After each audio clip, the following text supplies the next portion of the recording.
pinipilit nila na hindi naman dapat inilalabas yan kasi confidential nga. Mali yun. Mali. Kasi, ang confidential funds po, meron po yan tinatawag na blue book o may libro yan eh. Kasi po, tandaan po natin, pera ng taong bayan to, hindi pwedeng gagastos sila na confidential lang. Kailangan po malaman po ng taong bayan. Katulad yan, pagpapasok ang COA, meron pong blue book yan. Na kung saan yung mga agent po, meron pong kapag kakilanlan o true identity. Nandun po yan sa isang book at sabi ni Lacson nakalagay sa isang sobre o envelope. Doon po, para in case, singilin po ng katulad nito, singilin ng taong bayan, hanapin sa mo nilagay yung 125 million, may huhugutin ka at pandepensa sa sarili mo. Di ba, Boss Mark? May sinasabi sa'yo si Brad Abby, ano, ikaw pala may kasalanan kung ba't hindi mo makita si Andy Lim kasi naka-shades ka daw.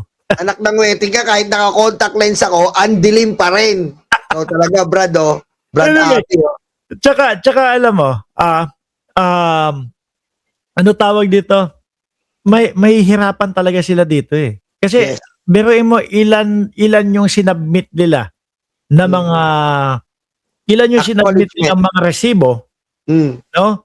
Na ang sinasabi iilang penmanship lang at iilang ballpen lang ang ginamit. Tama. 'Di ba? Kasi ikaw, Boss Mark, ba ikaw ang agent ko. Puti. Hindi naman may parehas na penmanship 'yan, 'di ba? Kung maaari, iba rin ang ballpen yan. Hindi, pati ballpen, parehas ang stroke, parehas na parehas. Di ba? Tsaka delikado yung pinapakalat ng mga DDS, ha?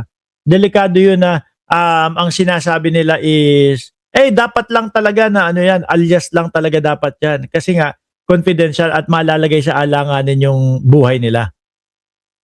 Ako, nadedelikaduhan ako nun, nag-post yata si Nyolo, oh. Na-stuck yata si Nyolo. Mga kababayan. Kasi mga bossing, ang mangyayari na lang po dyan, tipo bang parang ano na lang, ano tawag dito? Huhulaan na lang nila, mga boss chief amo sir, yung mga ibang makaka-receive ng confidential funds, huhulaan na lang nila yun pong ano, yung mga pangalan. Kunyari, example, ano, merong ano, ayan, si Nyolo bumalik. Asan na? Ay, ito, lagay natin. Ayan. Sa akin, nagka-problema sa akin. Yata. Tuloy-tuloy lang yata ako eh. Ang sinasabi ko sa kanila is, delikado yung sinasabi ng mga DDS na confidential lang at hindi dapat ilabas. Kasi ang mangyayari, yung ibang mga may confidential funds, no, may sobrang pera doon sa confidential funds nila, huhulaan na lang nila. Tulaan mo na lang. Gawa ka na lang ng alias dyan. Sa atin na yan. Tama. Diba kasi, bakit? Boss, pwede ba yun? Yung kay Lasara, umubra eh. Ngayon, puro yan, mga magpupursige na ng magka-confidential funds yan. Oo. Tsaka, isabi ko nga, Boss Mark, ang tumatakbo at umiikot po dito ay pera ng taong bayan.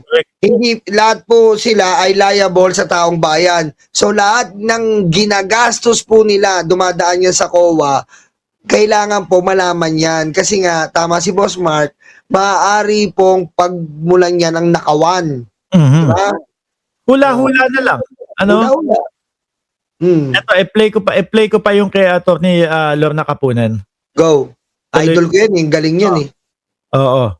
Hindi, una ko nakilala to, una ko nakita to doon sa kaso ni James Shap tsaka Chris Aquino. Kasi si James Shap talagang yun yung idol ko eh, lalo na sa paglalaro ng basketball eh. Naipanalo niya yun. You may proceed. Okay. Parang awig mo pa nga to, si James Yap nga, no? Parang awig mo, oh. Oo nga, no?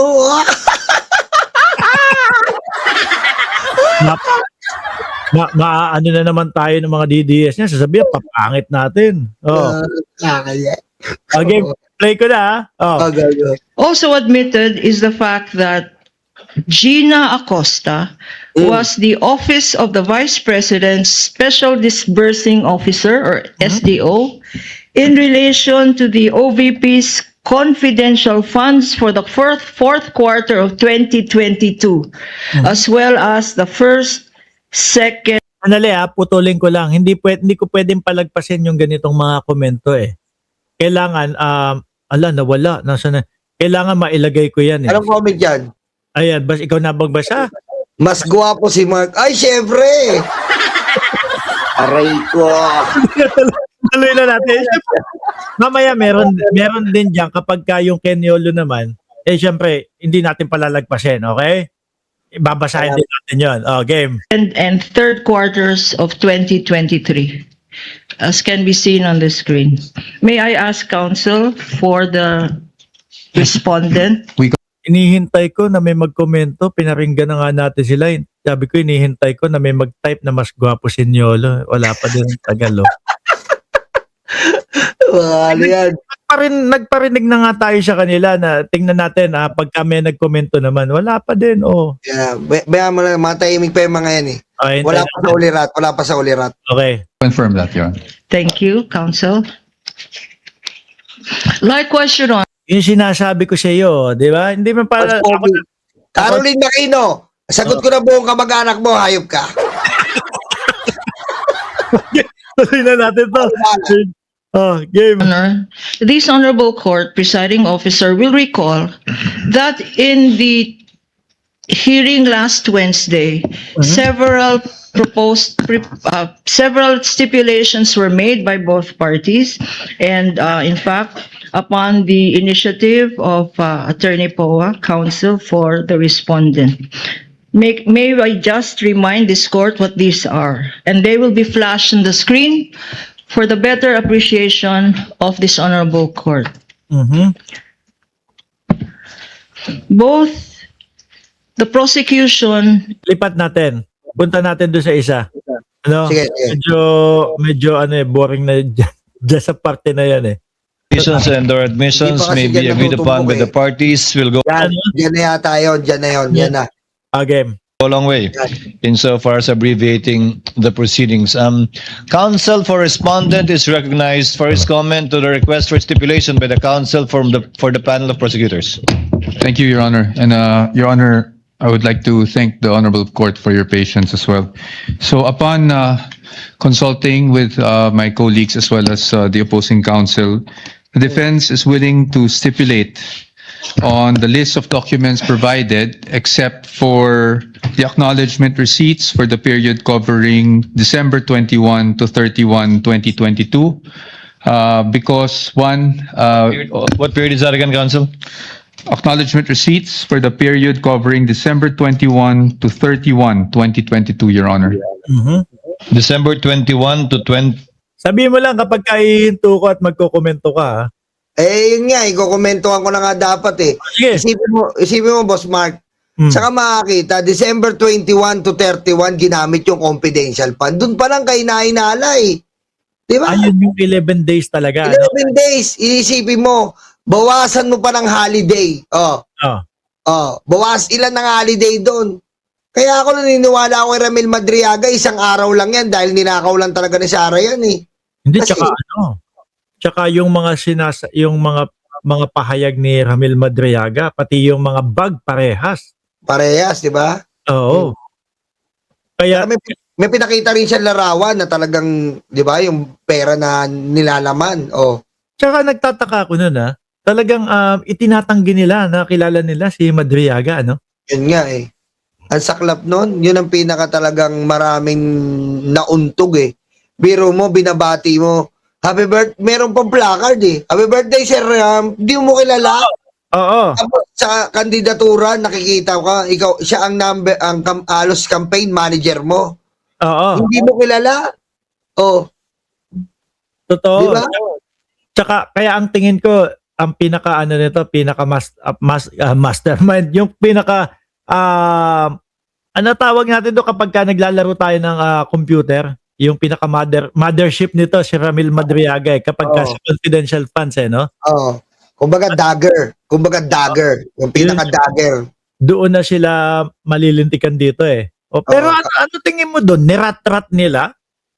Yung Kumbaga parang kasi kailangan maubos ito ngayon taon. Kaya pagkasyahin natin, sige, rat-ratin kasi natin. Boss Mark, kung ano yun, yung 21 to 31, palabas na lang nila yon. Kasi kung ayon kay Gina Acosta ang pagbabasihan natin, withdraw niya. Pag withdraw niya, binigay niya kagad kay La Chica buong buo. Oo.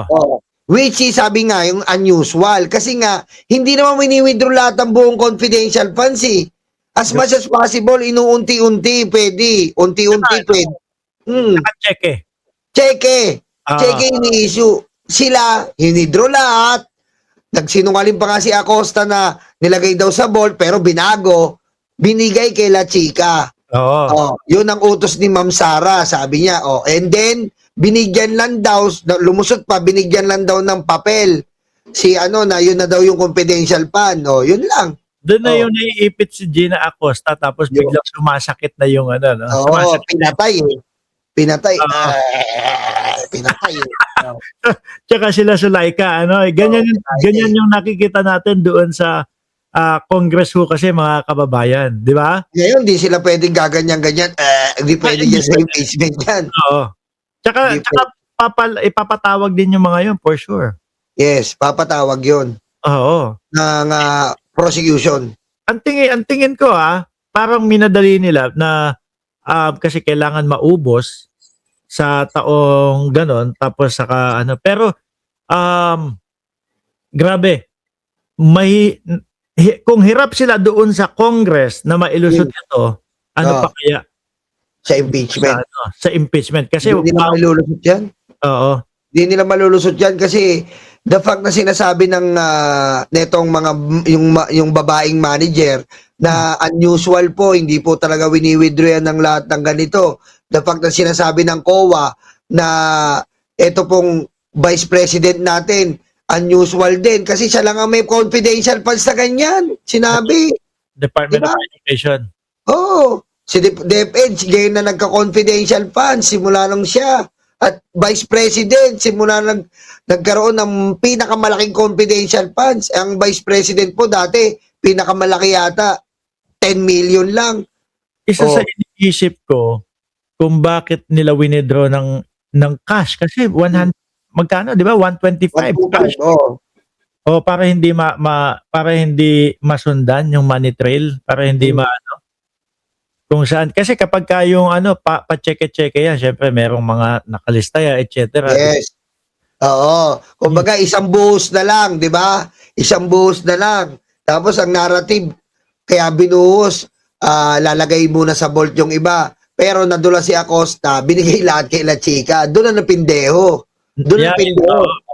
Doon na napindeho. Tapos, ibibigay lang yung ubos ng pera ng taong bayan, binigay lang ni La Chica na yung proyekto, wala pa nga sa planning stage, mga kababayan. Wala pa sa planning stage yung confidential funds.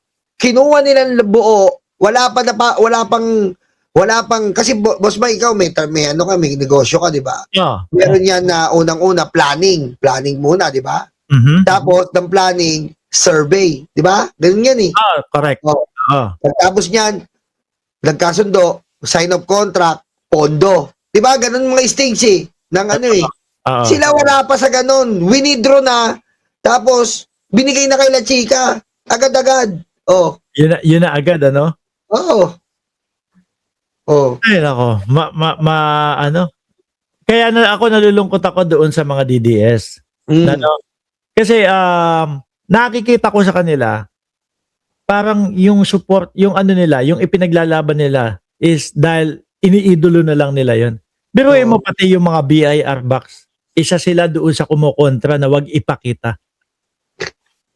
Diba? Ikaw, anong opinion mo diyan? Hindi kasi sabi ko nga dito sa channel ko. Ako kung ako DDS mas gusto kong may inilalatag yung kampo ko. Kasi as a vlogger, saan ba tayo kumukuha noong mga ipinandidepensa natin para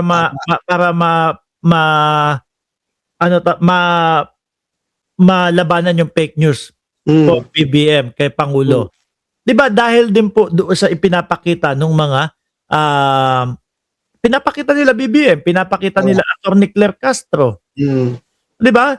So ngayon, ang nakikita ko sa kanila, wala talaga silang wala silang maidepensa talaga. Oo. Tsaka, Boss Mark, tama ka doon eh. Tsaka, kapag meron ka pong, sa BIR, isipin nyo po public service, service is a public trust. Mhm. Wala pong exemption 'yan, absolute walang exemption kapag ang mga public servant natin ay hanapan natin ng resibo. No exemption 'yan, karapatan natin 'yun, tayo nagpapasweldo diyan. Pagdating kay Sara po may exemption, hindi pwedeng BIR. Paano hindi pa pwede? Paano natin malalaman kung bakit nagkakamali siya ng ganong salapi? Kung meron ba siyang negosyo na para kumita siya ng biro mo mula vice mayor, nakakapagsali na po siya ng pera milyon-milyon sa kanyang bank records. Mhm. Anong negosyo yan?